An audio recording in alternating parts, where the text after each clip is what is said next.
Hello mga idol, this is Joe Boy. Nandito tayo ngayon sa Cebu para bisitahin ang Shrine of Simala. So let's go mga idol. So grabe ang taas ng pila dito mga idol. Sobrang taas, parang sa entrance pa lang ng place. Nagpila kami dito mga idol. Sobrang tagal, mga 3 to 4 hours mga idol, pero sobrang worth it. So watch until then mga idol, let's go. So, ma-recommend ko dito mga idol, dala talaga kayo ng payong or mag-rent kayo sa labas, may 20 pesos na for rent na payong dun mga idol.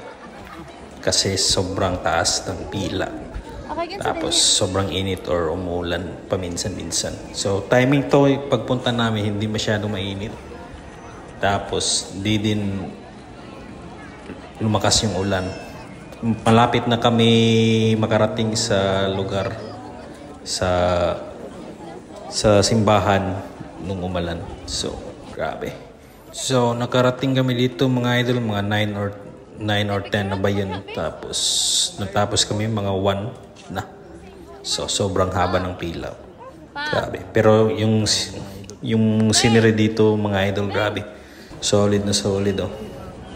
Sheesh! So, yung pila namin idol para sa makalapit kami sa Birhen, sa altar mga idol. Touch kami sa Birhen. So, yung kabilang pila mga idol, walang pila. So, pwede ka dumiretso. So, kita nyo mga tao na dumiretso. So, doon sila parang sa simbahan or doon sila na nagdadagkot ng kandila mga idol. So, rekta-rekta na sila doon mga idol. So, ito tayo mga idol. Selfie muna. Good vibes mga idol. Let's go! Parang dito na to yung umulan mga idol. So, di ko na na-videohan mga idol.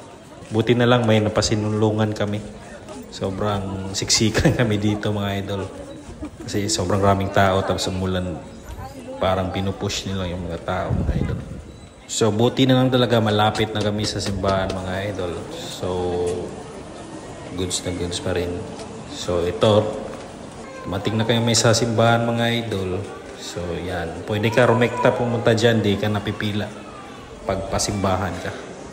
So, yan. Ito, pila namin papunta sa altar mga idol. So, sobrang ganda dito mga idol. Grabe yung scenery dito at craftsmanship ng mga kahoy. Solid mga idol. Yan. So, dito na kami sa altar mga idol. So dito na pray ako mga idol kami. So, di ko na videoan pag lapit ko mga idol. Kasi focus ako sa praying mga idol. So, tapos na ako mga idol. So, yan. Tapos na ako pray. So, videoan kasi mamamaya mga idol. So, parinig ko muna sa inyo mga idol ang kaganapan dito. Let's go!